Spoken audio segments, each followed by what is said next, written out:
São Mateus capítulo 9, versículo de número 35, que vai nos dizer as seguintes palavras: E percorria Jesus toda a cidade e aldeias, ensinando nas sinagogas deles e pregando o evangelho do reino e curando todas as enfermidades e moléstias entre o povo.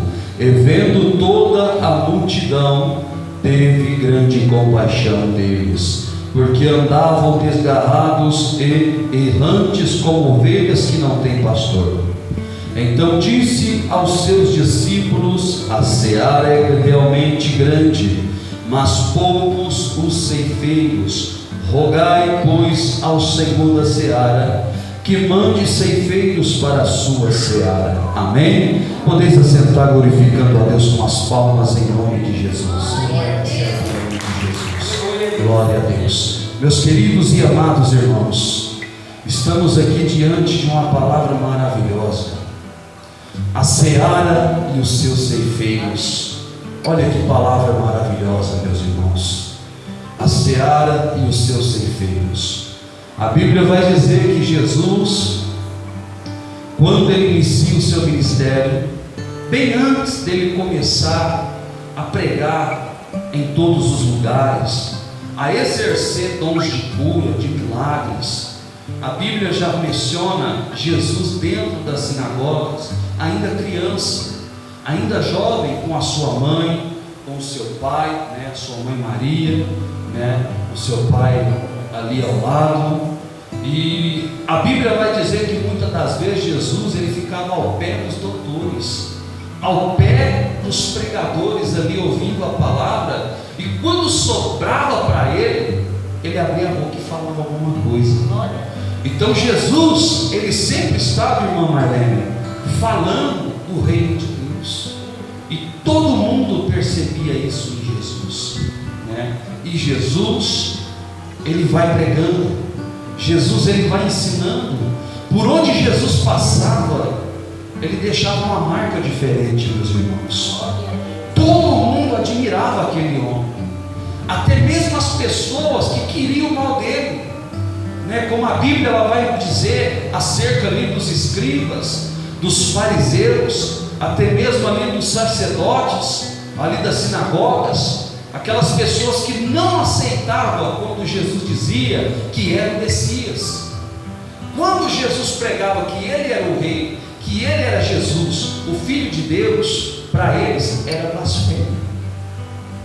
E mesmo sendo blasfêmia para eles, tanto para os judeus como para os fariseus, os escribas, aquelas pessoas que entendiam de lei, que estavam ali por dentro de tudo, até mesmo essas pessoas admiravam Jesus. Essas pessoas olhavam e falavam: mas não pode,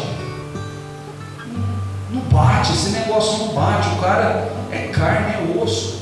Mas esperavam um Jesus que viesse voando, que flutuava, que aparecia, sumia assim de repente, sabe? Um cara, vamos dizer assim, um super-homem. Os homens, até hoje, os judeus, eles esperam Jesus, eles esperam o Messias, Jesus já veio, Jesus andou aqui na terra, Jesus esteve aqui, Jesus esteve com eles. A palavra do Senhor vai dizer que Jesus ele veio para os seus. Quem eram os seus? Os judeus, irmãos, para Israel, para um povo que foi separado, para um povo que foi eleito por Deus, para o Pai, pelo Pai, o nosso Senhor, o nosso Criador. Mas a Bíblia diz que o povo que foi escolhido, que foi separado por Deus lá no passado, agora rejeita Jesus no presente. Ali no Novo Testamento, os homens rejeitam Jesus, mas Jesus ele continua pregando. É por isso que Jesus ele olha, ele vê gente doente, ele vê pessoas decadentes, famílias destruídas, porque as pessoas eram religiosas. Se as pessoas não fossem tão religiosas como eram, tinha aceitado Jesus. Porque a religião não é nada, nada é fé, meus irmãos. Nós servimos a Jesus pela fé, porque Jesus não se pode ver. A Bíblia diz que quando Jesus ele morre e ele ressuscita ao terceiro dia, ele aparece para os 12, para os 11 discípulos, né? Era 12, mas Judas se enforcou, né? Ele passou uma corda ali, ele morreu, irmãos. Ele cometeu um suicídio, porque a culpa bateu na consciência dele, por causa de algumas moedinhas de prata. Vendeu a sua dignidade, né? Vendeu seu caráter, porque ele não era assim, irmão, mas o diabo induziu, e ele deixou o diabo usar ele.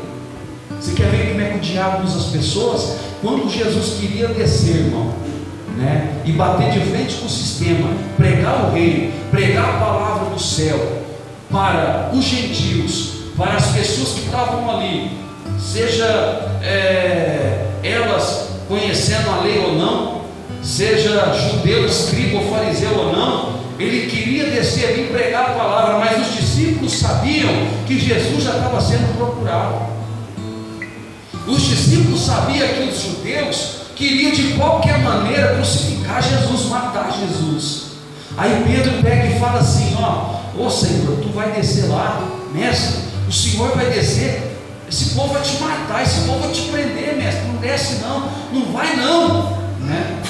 Aí Jesus olha para Pedro e fala assim: aí Pedro, eu te repreendo, rapaz, está dando lugar para o diabo aí, filho.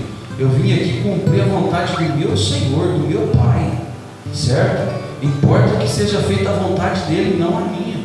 Então Jesus não se importava com a circunstância ou com o que ia acontecer, mas Pedro, na inocência dele, no medo, deixou o diabo usar a boca dele. Então Jesus, o que ele faz? Jesus repreende Pedro, repreende o demônio que estava usando Pedro, né? Não dá lugar para o diabo não, Pedro, né? Então Jesus, irmãos, ele veio para os seus, mas os seus não o receberam. Mesmo assim, ele não fez acepção de ninguém. Ele pega e diz: não, peraí, já que eles não me recebem, peraí, mas todos aqueles que crêem e for batizado será salvo, certo? Independente de raça, cor, será salvo, porque eu não vim para o são. Então os judeus, eles se declararam pessoas sãs, que não precisavam do amor de Deus, de um conselho de Deus através de Jesus. Então Jesus, ele vem, faz o papel dele e volta para o Pai. Só que o que ele fala para nós? O que Jesus fala para a igreja? Eu vou voltar para o Pai, mas eu não deixo vocês órfãos. Eu vou deixar o Espírito Santo, que é o Consolador. Então o Espírito Santo de Deus aqui hoje, ele faz o papel de Jesus, né? Jesus, ele está entre você e Deus, certo? Jesus, ele está ali como um advogado na tua vida. Em 1 João vai dizer que Jesus, ele é o nosso advogado, né? E o Espírito Santo, o nosso Consolador. Quem convence o homem do pecado? Quem convence a igreja? O Espírito Santo de Deus. Ele nos convence do pecado. E o que Jesus faz nesse tempo todo? Hoje, Jesus, ele intercede ao Pai pela nossa vida. Ele é o nosso advogado, certo? Ele deu a sua vida por amor a nós. Ele cumpriu o seu papel aqui na terra, porque Ele te ama, Ele me ama, Ele ama a humanidade. Por isso Ele cumpriu o papel dele. Os irmãos lembram quando Ele estava lá no monte, orando a Deus, e orando a Deus ali no monte, ali os discípulos dormindo ali, descansando. A Bíblia diz que Ele começa a transpirar sangue, Ele começa a chorar, Ele entra num momento ali, num lápis ali muito alto da vida dele ali, e ele começa a chorar, começa a transpirar sangue, irmãos, suar sangue, e Deus começa a mostrar para Jesus ali, em revelação, naquele momento de oração dele com o Pai, o que ele ia passar, os flagelos que ele ia receber, irmãos, certo? E o que Jesus fala para Deus naquela oração?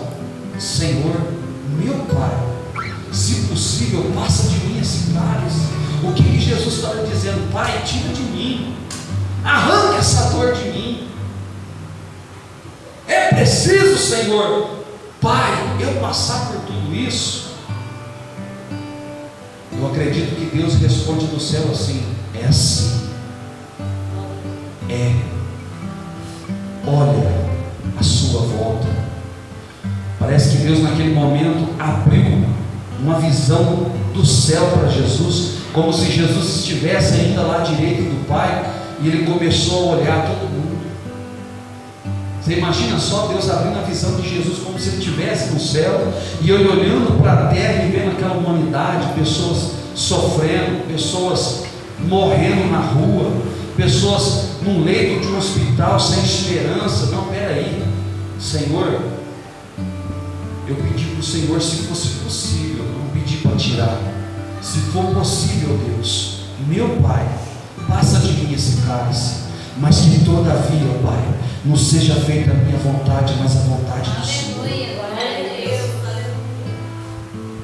Aí Jesus, ele olha e vê essa multidão que ele fala aqui no livro de São Mateus, capítulo 9. Ele estava fazendo a obra na terra, irmãos. Ele estava pregando o evangelho dentro das sinagogas. E você acha que dentro da sinagoga Jesus não reparava que tinha muita religiosidade? A religiosidade excluiu Jesus, irmãos. Mas nós aceitamos Ele na nossa vida. Glória a Deus. Os nossos irmãos na fé que aceitaram Jesus, que andaram com Jesus, carne a carne, osso a osso, eles deram continuidade ao Evangelho. E hoje o Evangelho chegou a nós, e nós pela fé servimos ao nosso Senhor Jesus Cristo. Então Jesus passou uma visão bem ampla para os discípulos. Vocês estão vendo, meus irmãos, aquela multidão? É como se Jesus estivesse dizendo assim: olha, só dentro da igreja não dá, a seara é muito grande, mas tem poucos ceifeiros aqui nesse campo. Quando Jesus falava de campo, Jesus não estava falando de uma igreja, Jesus não estava falando de uma catedral, Jesus não estava falando de uma casa de oração, Jesus estava falando de um Brasil e do mundo. Jesus estava falando do mundo, da humanidade, as pessoas que estão decaídas, das pessoas que estão enfermas, das pessoas que estão perdidas em drogas, em prostituição, das pessoas que não têm mais esperança, daquelas pessoas que perderam uma família, daquelas pessoas que por causa de uma perca hoje estão morando debaixo de um viaduto, estão pedindo esmola, não tem mais esperança, não tem mais força. Algumas até têm esperança de mudar, mas ninguém mais acredita. É assim que acontece. Jesus estava mostrando esse tipo de pessoa para os discípulos naquele momento. Jesus estava dizendo assim: ei, a religiosidade não salva ninguém, mas a fé, o amor ao próximo é diferente. A Bíblia diz que Jesus, ele se move em íntima compaixão, né? Jesus olha aquela multidão e ele se comove com ela, porque aonde Jesus passava, a Bíblia relata que uma multidão seguia ele. Não é assim? Uma multidão seguia Jesus. Por quê? Quando Jesus pregava, muitas pessoas eram curadas só através da pregação, irmãos. Porque a palavra tem poder. Essa palavra tem poder. Essa palavra, essa mesma palavra, ela me muda todos os dias. Ela me repreende todos os dias. Ela me exorta todos os dias. Essa mesma palavra aqui, ela me faz ficar na posição todos os dias. Quando eu erro, quando eu estou na falha, ela me acusa. ela me aponta. Não é Jesus, não é você, não é ninguém, mas é a palavra de Deus, a própria palavra de Deus, ela julga a vida do homem. Irmãos, o que pode separar você do amor de Jesus? Né? Nada. Mas o pecado separa. O pecado traz uma divisão. Né? Mas por que o pecado traz uma divisão? Porque a palavra condena ele. A palavra de Deus condena o pecado. A palavra de Deus, ela aponta o pecado. A palavra de Deus, ela julga o pecado na vida do homem. A Bíblia diz que a palavra de Deus, ela tem poder, Deus. Ela mata e ela dá vida. Por que ela mata? Alguém sabe me falar por que a palavra mata? Porque ela julga. Ela julga. Ela condena o seu erro, ela condena a sua falha. Ela te aponta, ela mostra onde você está errado. Muitas das vezes achamos que errar é B que mexe na nossa ferida. Mas quando é a palavra de Deus que está ali mexendo, que está ali tocando na nossa vida. A própria palavra de Deus faz isso. Se preciso for, ela abre a nossa ferida, a nossa cicatriz, né? Para mim, você vê a ferida que nós temos ainda, né? A marca que nós carregamos, e muitas das vezes esquecemos da nossa marca, esquecemos do que das nossas cicatrizes. Aí vem Jesus através da palavra e passa ali a espada e abre novamente ali aquela cicatriz para nós ver a nossa ferida. Oh, pera aí, da onde Deus me tirou, hein? O que eu estou arrumando? Pera aí, o que eu estou fazendo da minha vida? Deixa eu me colocar na posição de prece, porque Deus não está se agradando do que eu estou fazendo. E quem faz isso? É a palavra de Deus, irmão. Aí entra o Espírito Santo e começa a te convencer. Se a palavra de Deus ela começa a ter poder na tua vida, é aí que o Espírito Santo de Deus mais trabalha. Porque se a palavra de Deus não mexer com você, o Espírito Santo de Deus não consegue fazer nada. Os irmãos entendem? É como se a palavra de Deus fosse um óleo e você fosse um motor. Se faltar esse óleo na tua vida, o seu motor não funciona. Certo? O motor funciona, certo? O óleo está ali dentro, mas para você andar, para você chegar onde Deus quer, aí você precisa da direção do Espírito Santo. Aí você precisa dar a direção na mão dele, porque ele vai saber o que é certo, ele vai saber aonde te levar, ele vai saber o que é melhor para a tua vida. É assim, a palavra de Deus é um óleo lubrificante para o teu motor. O seu motor vai pegar, mas para você dar certo, para você chegar aonde Deus quer, o Espírito Santo de Deus precisa te conduzir. O Espírito Santo de Deus precisa te orientar.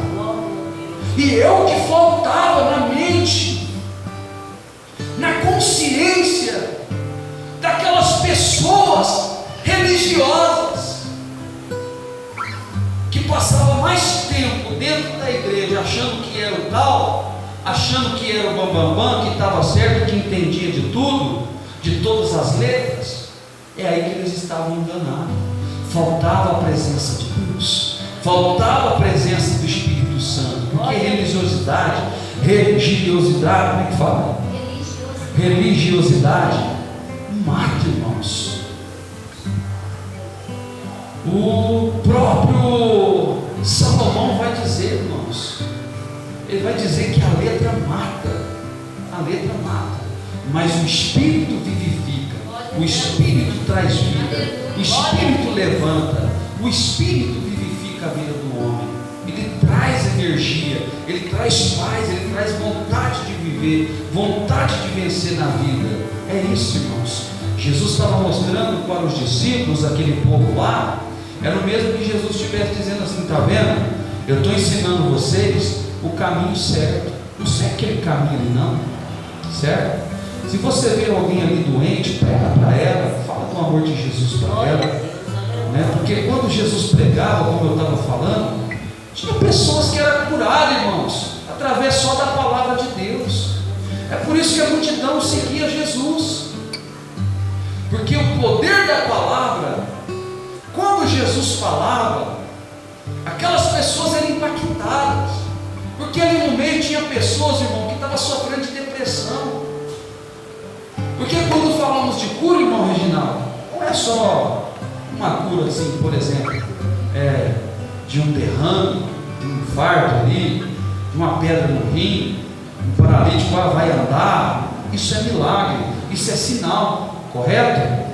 Mas também existe aquele tipo de cura que é interior, irmão, é intelectual, é espiritual. Então aquela multidão seguia Jesus, irmãos, e Jesus pregava, e quanto deles não saíram daquelas reuniões curados, irmãos, né? Então pregue a palavra de Deus, anuncie o Evangelho, não tenha vergonha de falar de Jesus, não tenha vergonha de falar com um viciado, com uma prostituta. Fala que Jesus vai mudar a vida dele, fala que Jesus vai mudar a vida dela. Pregue, quando Deus te dá a oportunidade, fale do amor de Jesus. A seara é grande e Jesus está dizendo: poucos são os ceifeiros, irmãos, poucos são os ceifeiros, né? A seara é muito grande, muita gente está sofrendo, muita gente está padecendo aí na caminhada por causa de religiosidade, irmãos. Pessoas que só apontam, pessoas que só sabem criticar, pessoas que só sabem perseguir, olhar o que você faz de certo, o que você faz de errado, e está esquecendo de amar, está esquecendo de fazer o que é melhor, ter fé, acreditar em Deus, porque Deus é o amor. As pessoas estão vivendo um tempo difícil nessa terra, irmãos, muito difícil, e não estão percebendo que a cada dia que passa o amor está se esfriando. As pessoas estão deixando de amar umas às outras, irmãos. O amor está se esfriando, está se multiplicando, a Bíblia está se cumprindo. Está se cumprindo. As pessoas estão se odiando, as pessoas estão brigando, as pessoas estão batendo de frente uma com a outra. Não é isso que Jesus quer. Jesus quer que eu e você buscamos a Ele. Nós já temos um para lutar contra ele, que é o diabo, que luta contra nós todos os dias. Satanás, que luta com unhas e dentes contra a nossa vida. É verdade, irmãos, é verdade. As pessoas estão ficando cegas, as pessoas estão olhando para mim e estão achando que eu sou inimigo delas. E se eu pisar no carro de alguém, eu sou o número 1. Eu sou aquele que, se ela não tomar cuidado, eu posso acabar com a vida dela, com a vida dele. E não é verdade. As pessoas estão usando as armas erradas. As pessoas estão atirando em pessoas erradas. As pessoas estão entrando em guerra, em batalha umas com as outras. E Satanás está rindo à toa. Satanás está pondo um pagodinho ali daqueles caras ali. Mas eu estou rindo à toa. Não é assim? Ele está sentado lá na cadeira dele lá no inferno, está olhando para a humanidade e está dizendo assim: é tudo meu, é tudo nosso. Vai lá, pombinha, vai lá, tranquinha, vai lá, enxuzinho, vai lá, acaba com a vida dele. Vira até motivo de piada. Satanás está pintando e bordando com vida de pessoas, e eles estão aí achando que está certo, que é o ponto nariz. Mas o acerto vai chegar, a fatura vai chegar. Não é assim? Jesus vai apertar, Jesus vai mostrar quem é quem, porque Ele é fiel. Jesus prometeu morada para mim e para você. Enquanto o mundo, a terra está perdendo o chão, enquanto quanto para muitos é piada. Jesus está voltando e o teu lugarzinho lá está garantido. O seu lugar está reservado, porque você está aí, está firme na presença de Deus, está firme aos pés de Jesus, e Jesus está te honrando aqui na terra. A qualquer hora Jesus vai dar ordem aos anjos: ei, toque a trombeta aí, toque a trombeta, porque chegou o grande dia, chegou a grande hora, chegou o grande momento. Eu vou salvar meus irmãos, eu vou tirar eles desse mundo de trevas, vou trazer eles para a luz. Vai passar a eternidade aqui comigo, não vai ter mais fome, não vai mais ter tristeza, não vai ter mais dor. Ei, coisa boa, irmão, não precisar mais de trabalhar, hein? Coisa boa, hein? Jesus, eu nunca peguei um ouro de verdade na mão. Você pensa só, vou andar nas ruas de ouro? O meu alicerce lá de casa é de ferro, irmão, pedra e areia.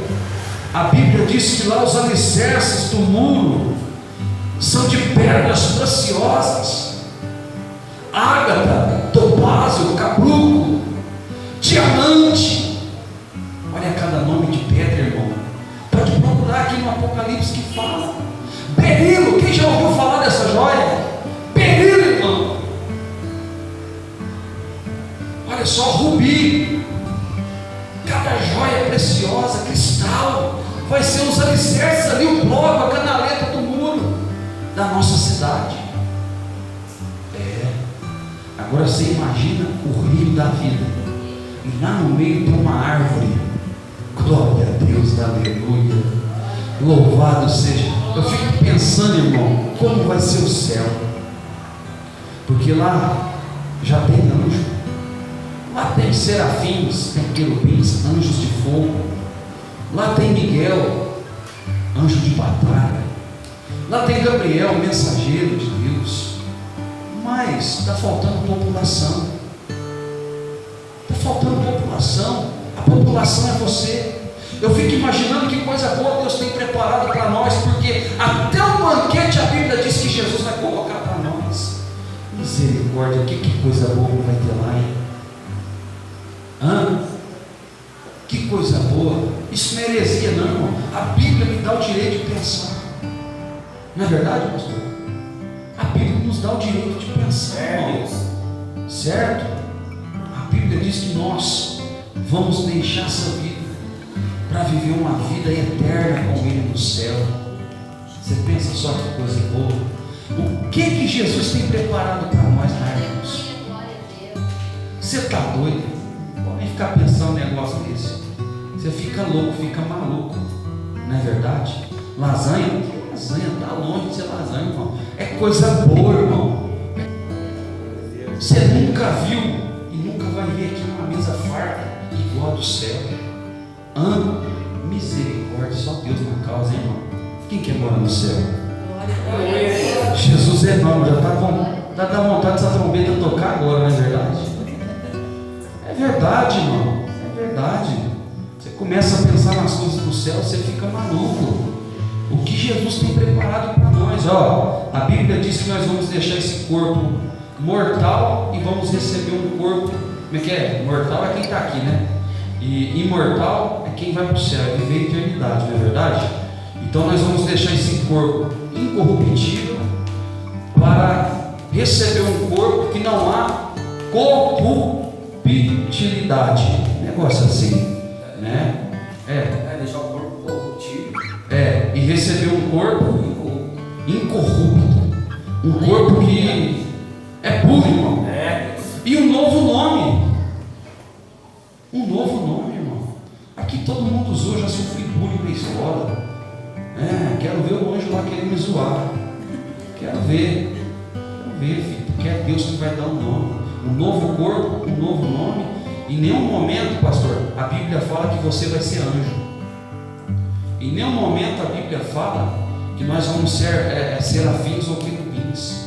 Não. Nós vamos ter morada lá, irmãos.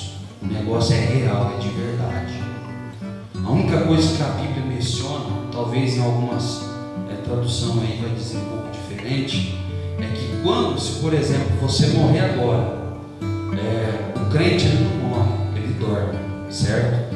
Essa matéria aqui a terra come, mas o teu espírito e a tua alma, ela aguarda a ressurreição, certo?